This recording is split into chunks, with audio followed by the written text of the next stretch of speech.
La paix, c'est la guerre. La liberté, c'est l'esclavage. L'amour, c'est la haine. Ces trois slogans pourraient tellement être prononcés par ceux que la Bible nomme les faux prophètes.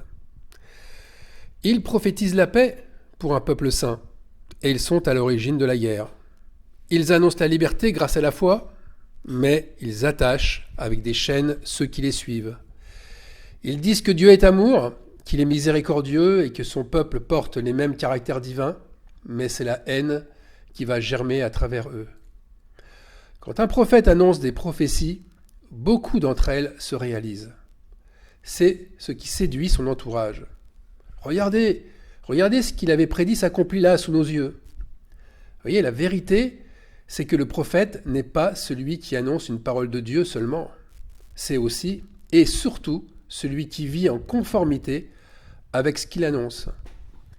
Ésaïe, le grand prophète de l'Ancien Testament, dont les paroles étaient souvent reprises par Jésus-Christ lui-même. Ésaïe vivait ce qu'il annonçait pour Juda et Jérusalem. Lisons Matthieu chapitre 15 des versets 7 à 9. Voilà ce que dit Jésus d'Ésaïe. « Hypocrite, Ésaïe a bien prophétisé sur vous quand il a dit « Ce peuple m'honore des lèvres, mais son cœur est éloigné de moi. C'est en vain qu'il m'honore en enseignant des préceptes qui sont des commandements d'hommes. » Ésaïe a été élu par Dieu parce qu'il avait en horreur l'hypocrisie.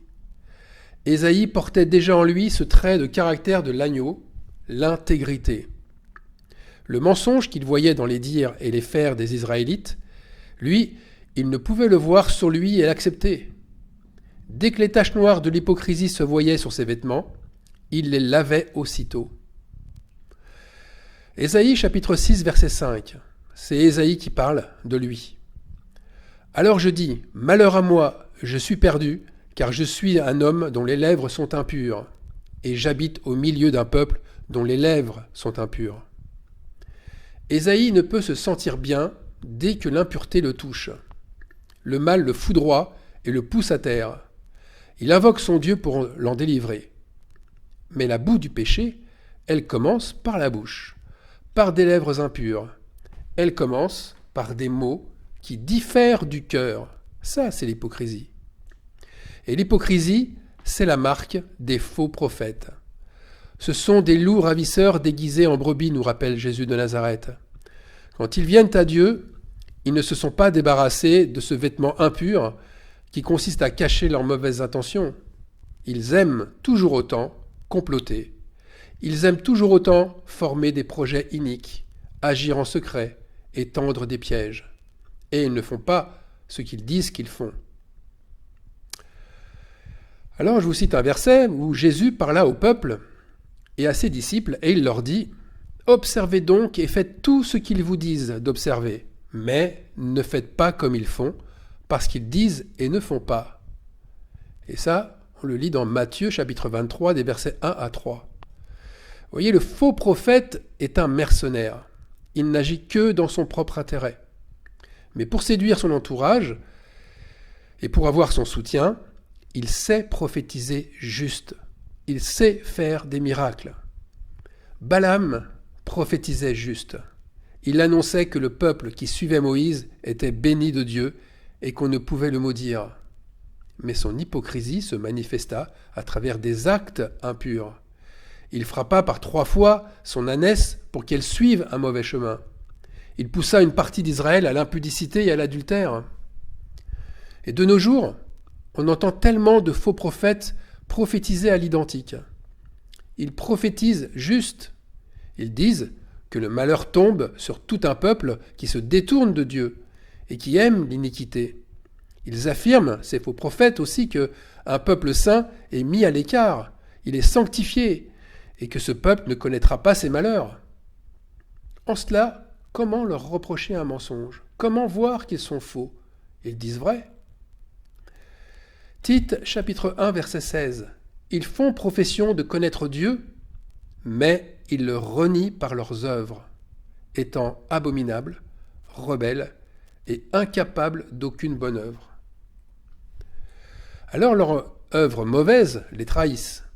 Ils vont faire une œuvre qu'ils ne pensaient pas faire. Ils pensent agir pour le bien, mais le mal est attaché à leur cause. Et les voilà réunissant un peuple pour un combat qui n'est pas le leur. Tout un peuple se rassemble autour d'eux pour louer Dieu, pour chanter des cantiques, pour célébrer la gloire de Dieu, avec la bouche impure. Parce que ce peuple montre ses œuvres, ce peuple commence à se haïr, des divisions sont visibles, les disputes deviennent plus nombreuses, les injures et les calomnies fusent, leurs péchés ne sont plus confessés. Et ça, c'est l'œuvre du faux prophète. Il a prophétisé juste pour un peuple qui aime l'iniquité. Mais là où sa prophétie est fausse, c'est que le malheur le touche, lui et ceux qui ont aimé l'iniquité à travers lui. L'idolâtrie a mis à part un peuple. Et le peuple, entre guillemets, saint, est devenu ce que le faux prophète avait prophétisé comme mal. Il s'est trompé de peuple. Il ne s'est pas vu lui-même être celui qui ouvre la porte des malheurs. Et c'est celle-là la voie de Balaam. Ce qu'ils ont prophétisé pour d'autres leur arrive. Et ils sont en somme les premiers entrepreneurs de leur destruction. Alors en quoi leur prophétie est-elle fausse ? Eh bien parce qu'elle ne s'est pas accomplie pour eux et pour ceux qui les idolâtraient. La prophétie de bénédiction, elle s'est bien accomplie, mais pour d'autres. Balaam est tombé avec ceux qui sont tombés. Balaam est tombé avec les impudiques, les adultères. Ésaïe, quant à lui, il n'est pas tombé. Il n'est pas tombé avec les hypocrites, parce qu'il était intègre. Parmi les prophètes, il y a aussi beaucoup d'appelés, mais il y a aussi peu d'élus.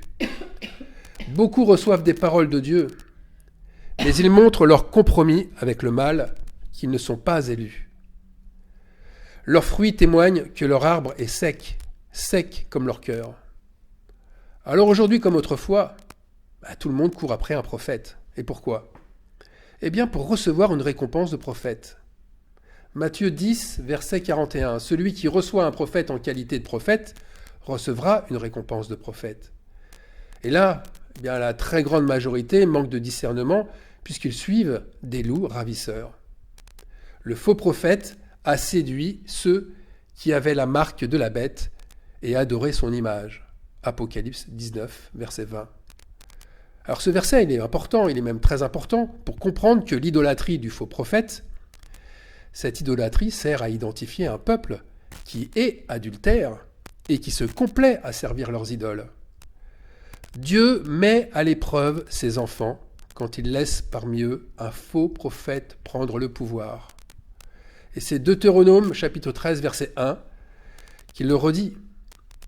S'il s'élève au milieu de toi un prophète ou un songeur qui t'annonce un signe ou un prodige, et qu'il y ait accomplissement du signe ou du prodige dont il t'a parlé, en disant « Allons après d'autres dieux, des dieux que tu ne connais point, et servons-les », tu n'écouteras pas les paroles de ce prophète ou de ce songeur. Pourquoi ? Parce que c'est l'Éternel, votre Dieu, qui vous met à l'épreuve. Je répète, c'est l'Éternel, votre Dieu, qui vous met à l'épreuve pour savoir si vous aimez l'Éternel, votre Dieu, de tout votre cœur et de toute votre âme. Le faux prophète a bien entendu un rôle majeur à jouer, c'est sûr. Et la mise à l'épreuve, elle aboutit à entraîner deux peuples dans la confusion.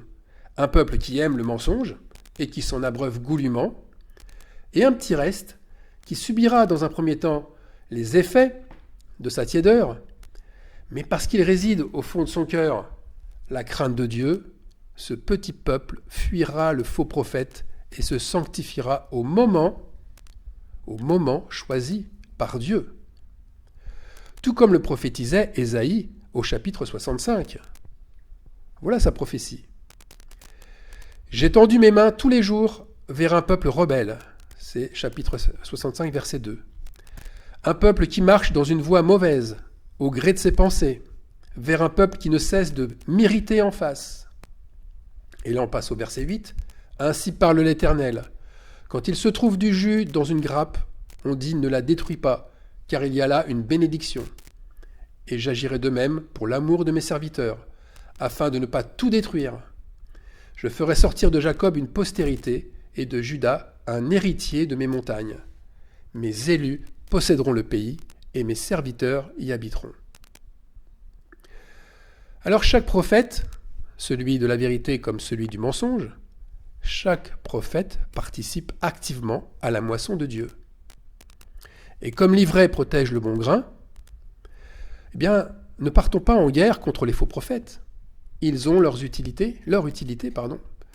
Les deux semences doivent croître ensemble. Tous servent Dieu à leur manière.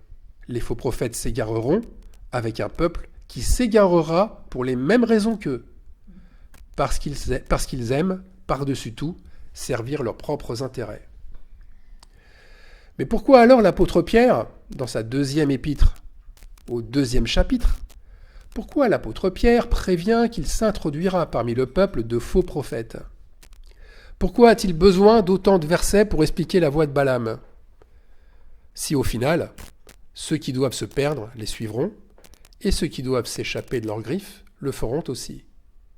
D'ailleurs, Jésus, il ne donne aucune ambiguïté sur le pouvoir de séduction de ces imposteurs vis-à-vis de ses élus. Matthieu 24, 24. « Car il s'élèvera de faux Christ et de faux prophètes. Ils feront de grands prodiges et des miracles, au point de séduire, s'il était possible, même les élus. » Par conséquent, je le répète, pourquoi insister autant sur l'élévation de ces faux prophètes? Parce que la vérité doit toujours poindre et elle sert de témoignage. La vérité témoigne de l'amour de Dieu et de sa justice qui rejette les ténèbres. Dieu est lumière, il éclaire les ténèbres, et sa parole est vérité. Jean chapitre 1 verset 2. La parole était au commencement avec Dieu, toutes choses ont été faites par elle, et rien de ce qui a été fait n'a été fait sans elle. En elle était la vie, et la vie était la lumière des hommes. La lumière luit dans les ténèbres, et les ténèbres ne l'ont point reçue. Il y a un peuple, en fait, qui ne reçoit pas la lumière, parce que leurs œuvres sont mauvaises. Mais il y a, à contrario, un peuple qui reçoit la lumière. Jean 1, verset 12. « Mais à tous ceux qui l'ont reçu, à ceux qui croient en son nom, elle a donné le pouvoir de devenir enfants de Dieu, lesquels sont nés non du sang, ni de la volonté de la chair, ni de la volonté de l'homme, mais de Dieu. » Alors pour résumer, la marque des faux prophètes n'est pas le signe d'annoncer des prophéties qui ne s'accomplissent pas. Cette marque, elle traduit une cause beaucoup plus profonde, un caractère. Et ce caractère, c'est l'hypocrisie. C'est un caractère qui mobilise son énergie à servir ses propres intérêts. Et je peux le dire, sans prendre de risque, l'hypocrisie, c'est le Dieu de ce monde. Combien aiment se montrer en étant masqués? Les masques ne sont pas tombés avec la fin de l'épidémie du Covid. L'hypocrite, c'est tout un peuple. Et c'est un peuple qui aime cette marque de la bête, qui adore cette image et qui se presse de servir ce faux Dieu en faisant semblant de se sanctifier et en faisant semblant d'obéir à Dieu. Alors à quoi ça sert de perdre ses forces à vouloir convaincre ceux qui s'entêtent à suivre la voie du mal? Eh bien, ils ne vous écouteront pas parce que Dieu les a rendus sourds. Pour Balaam, même le fait d'utiliser des prodiges jusqu'à faire parler d'une voix d'homme son âne, enfin son ânesse, même jusqu'à mettre un ange en travers de sa route, le repentir de Balaam n'était que du bluff. Rien ne l'a dissuadé de changer de voie. Et ces imposteurs, ils sont comme Balaam, ils ont les yeux pleins d'adultère et sont insatiables de péché. Alors annoncer la vérité, c'est juste rendre témoignage à la lumière. C'est permettre simplement à ceux qui reçoivent la lumière de pouvoir devenir, selon la volonté de Dieu, le Père, de pouvoir devenir une nouvelle créature en Christ. Et pour les autres, je laisse l'apôtre Pierre le dire, parce qu'il le formule très bien dans sa 2e épître au chapitre 2. Si après s'être retirés des souillures du monde, par la connaissance du Seigneur et Sauveur Jésus-Christ, ils s'y engagent de nouveau et sont vaincus, leur dernière condition est pire que la première. Car mieux valait pour eux n'avoir pas connu la voie de la justice que de se détourner après l'avoir connue du saint commandement qui leur avait été donné. Il leur est arrivé ce que dit un proverbe vrai, le chien est retourné à ce qu'il avait vomi, et la truie lavée s'est vautrée dans le bourbier. Amen.